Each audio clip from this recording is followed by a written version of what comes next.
सर्वात्मा भगवान ईश्वरो हरिः श्रोतव्यः कीर्तितव्यश्च स्मर्तव्यश्चेक्षता भयम्। सुखदेव जी कहते हैं राजन, इस व्यक्ति की सबसे बड़ी ये गलती क्या है कि जब तक जीता है वो ये समझता है कि जो कुछ कर रहा हूं मैं ही कर रहा हूं। अगर मुझे कुछ हो गया तो इस घर का ख्याल कौन रखेगा।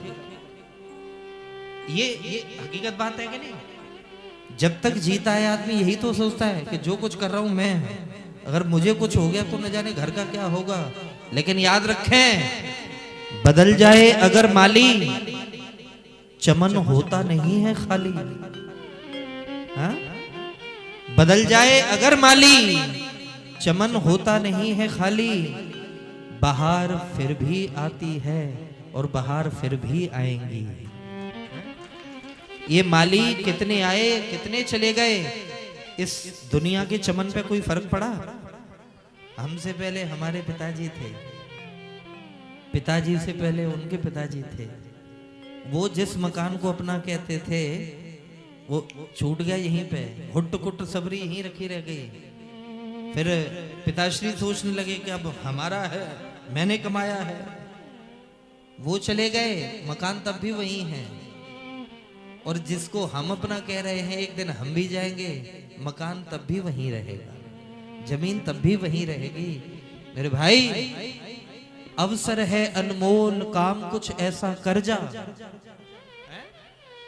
अवसर है अनमोल, काम कुछ ऐसा कर जा। पाकर गुरु से ज्ञान, यार मरने से पहले मर जा। और अपने घट में बैठ निरंतर, नहीं किसी के घर जा। और सीताराम नाम सुमिरन कर, भवसागर से तर जा। अवसर है अनमोल, काम कुछ ऐसा कर जा। ये ध्यान रखना चाहिए मेरे भाई कि समय रहते सावधान हो जाओ, समय रहते अपने आप को सुधारो, समय रहते अपने आप में परिवर्तन लाओ। नहीं तो कबीरदास जी कहते हैं ना, चदरिया झीनी रे झीनी। ये झीनी चदरिया लेकर के हम लोग आए हैं, यदि ज्यादा मैली कर ली, ज्यादा गंदी कर ली तो उसको फिर मैली चद्दर ले जाकर के दोगे क्या, बताओ। और मैं सच्ची बात आपको बताऊं कि आज दुनिया में जितने भी अपराध हो रहे हैं, उसका केवल और केवल निमित्त पैसा, केवल और केवल पैसा। अरे राम राम राम, प्यार से बोलो राधे राधे। इधर एक बड़ी प्यारी बात कि सुखदेव जी जो बात कह रहे हैं कि तेषाम प्रमत्तो निधनम पश्यन् नपि न पश्यति। दिन प्रतिदिन किसी ना किसी को रोज मरता हुआ हम लोग देखते हैं। सूचना आती है ना, कभी अखबार में, कभी न्यूज पे, कभी कोई खत्म हो गया, कभी कोई नातेदार, कभी हे भगवान, कोई ना कोई जाता ही रहता है। लेकिन खुद ये सोच करके बैठा है कि मैं ही अमर बूटी पी करके आया हूं। बोले दुनिया का सबसे बड़ा अचंभा यही है, सबको मरता हुआ देख रहा है लेकिन फिर भी पापों से खुद बाज नहीं आ रहा, खुद पापों से बाज नहीं आ रहा। ये दुनिया का सबसे बड़ा अचंभा है। तेषाम प्रमत्तो निधनम पश्यन् नपि न पश्यति। देखा अनदेखा कर रहा है। इस संसार रंगशाला के ढंग निराले किसने देखा। जो भी सूरज उगा सवेरे, उसे शाम को ढलते देखा। और दिशा बदलते दशा बदल गई। मानव की संरचना ऐसी, लेकिन जीवन के आंचल में मृत्यु को पलते किसने देखा। दीप जलाकर पथ तो देखा, पर दीप को जलते किसने देखा। अपने आप से अपने को ही प्रतिपल छलते किसने देखा, प्रतिपल छलते किसने देखा। हम लोग मेरे भाई छले जा रहे हैं खुद, ठगे जा रहे हैं खुद, और ये भूल जाते हैं जिस दिन बुलावा आएगा मालिक का, हमें सब कुछ ये छोड़ करके जाना होगा। तो उपाय बताया यहाँ पर, तस्मात् भारत सर्वात्मा भगवान ईश्वरो हरिहि। जिसकी मृत्यु निकट आई है उसको सबसे पहले चाहिए कि वो मृत्यु का भय छोड़े। अरे गुरुदेव, ये कोई हलवा पूड़ी है जो छूट जाएगा। अरे मृत्यु के भय से तो बड़े बड़े भजनानंदी भयभीत हो जाते हैं। उपाय है ना मृत्यु का भय भगाने का, क्या? बोले भाव जागे तो भय भागे। यदि ठाकुर जी के लिए भाव जागृति हो जाएगी तो भय अपने आप भाग जाएगा। और भाव जगाने के हमारे पास 3 उपाय हैं। श्रोतव्यः, कीर्तितव्यश्च, स्मरतव्यश्चेक्षता भयम। सबसे पहले अगर ठाकुर जी में प्रीति करनी है, प्रेम करना है, तो उनकी प्यारी प्यारी सुंदर सुंदर कथा सुनो। और कथा जब सुनेंगे तो कथा के माध्यम से जो छवि ठाकुर जी के अंदर हृदय में बैठेगी, उसको नाम का आश्रय लेकर के, चाहे कोई कहे गोविंद, कोई गोपाला, पर मैं तो कहूँ सांवरिया बांसुरिया वाला। जिसको जो नाम अच्छा लगे मालिक, वो नाम ले पसंद करे और उस नाम का आश्रय लेकर के फिर जप करना शुरू करे, भजन करना शुरू करे। उससे क्या होगा? बोले जब कथा सुनी जाएगी तो नाम में निष्ठा होगी। जब नाम जपा जाएगा तो फिर निधिध्यासन, एकांत में बैठ करके अपने आप का चिंतन करो। तेज प्रताप जी, बड़ी प्यारी बात कि कई लोग इस बात को कहते हैं कि महाराज हम तो रोज 2 घंटे, बहुत प्यारी बात सुनना, बहुत प्यारी बात। तो कई लोग इस बात को कहते हैं, बोले महाराज हम तो 2 घंटे बैठ करके नित्य भजन करते हैं, एकांत में रहते हैं, एकांत में किसी से नहीं मिलते। तो मैं एक बात कहूं, बोले घर में तो होते हैं हम अकेले, लेकिन दिल में तो लगे होते हैं मेले। हैं? एकांत में बैठने से एकांत नहीं होता, एकांत यहां से होता है, हृदय से है। कि सच्चा त्याग कबीर का जो मन से दिया होता,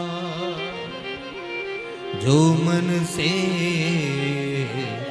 दिया होता। सच्चा त्याग कबीर का। त्याग कौन सा? जो यहां से निकाला जाए, हैं? यहां से निकाला जाए त्याग, वो त्याग जो यहां से निकाला जाए। लेकिन मेरे भाई बहन, लोग एकांत में बैठते हैं लेकिन चिंतन अतिशय ज्यादा दुनिया का करते हैं, तो फिर एकांत किस बात का? अच्छा कमाल की बात बताऊं, एक व्यक्ति जिनके घर हम गए तो उन्होंने बताया कि महाराज जी हमारी माता जी दिन में 6 घंटे मौन रहती हैं। आकाश जी, हमारी माता जी दिन में 6 घंटे मौन रहती हैं। और कमाल की बात, जब हम उनके पास में बैठे तो मैंने देखा कि वो पेन कॉपी पर कुछ लिख रही थी, मौन बैठी हुई थी, लेकिन जब देखा कि लिख क्या रही हैं तो कमाल की बात, 6 घंटे मौन रहती लेकिन लिख लिख करके बहुओं को गाली देती। अब आप मुझे बताओ कि इस मौन रहने से क्या फायदा? मौन है लेकिन अंदर से तो गाली चली रही है ना, तू ऐसी बहुओं से खून की प्यासी। अब ये मौन हुआ क्या? ये काय का मौन? मौन अंदर से सुकून आ जाए, अंदर से शांति आ जाए।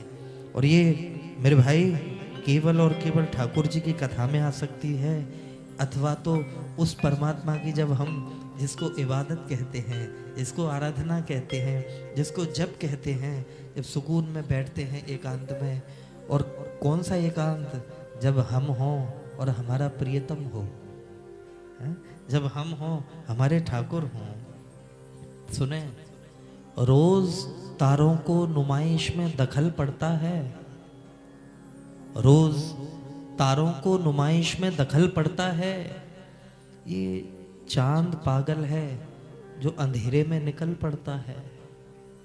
रोज तारों को नुमाइश में दखल पड़ता है। ये चांद पागल है जो अंधेरे में निकल पड़ता है। और उसकी याद आई है, सांसों जरा आहिस्ता चलो, क्योंकि धड़कनों से भी इबादत में खलल पड़ता है। धड़कनों से भी इबादत में खलल पड़ता है। शांति ऐसी कि जब अपने गोविंद से बात कर रहे हो, अपने श्री प्रियतम से बात कर रहे हो, अपने ठाकुर से बात कर रहे हो, अपने ईश्वर से जब हम रूबरू हो, तो उस समय धड़कन का भी दखल बर्दाश्त ना हो। ये एकांत, ये शांति, ये सुकून। अच्छा, लोग ये सोचते हैं कि जब हम दुनिया के कार्यकलाप से फ्री हो जाएंगे तब कथा सुनेंगे। आज के परिवेश और परिवेश में एक बात बताऊं कि इस समय 80% लोग कथा वार्ता को बेवकूफ़ी का काम कहते हैं, क्योंकि आजकल पढ़ाई ऐसी है, वो इस चीज़ को सब बेवकूफ़ी का काम कहते हैं। अरे ये कोई जवान लोगों की चीज़ थोड़ी है, ये तो जब बुढ़े लोग हो जाते हैं, बुजुर्ग हो जाते हैं, कथा वार्ता तब सुनी जाती है। तो मैं आप सबसे प्रश्न कर रहा हूँ, सब जवाब दीजिएगा। हम ठाकुर जी को जो फूल चढ़ाते हैं, पुष्प जो चढ़ाते हैं, वो खिला हुआ पुष्प चढ़ाते हैं कि सड़ा हुआ?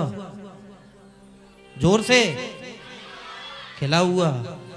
तो भाई जब हमें अपने ठाकुर को समर्पित होना है तो सड़े हुए बुढ़ापे को क्यों देते हो? खिली हुई जवानी दो ना, है? खिली हुई जवानी दो। क्योंकि श्री प्रहलाद जी कहते हैं, कौमार आचरित प्राज्ञो धर्मान भागवतानि हैं। जिसने कुमार अवस्था से परमात्मा का भजन नहीं किया, वो ये चाहे कि हम बुढ़ापे में भजन कर लेंगे, मन लगा लेंगे, तो उसका मन लगने वाला नहीं है। क्यों?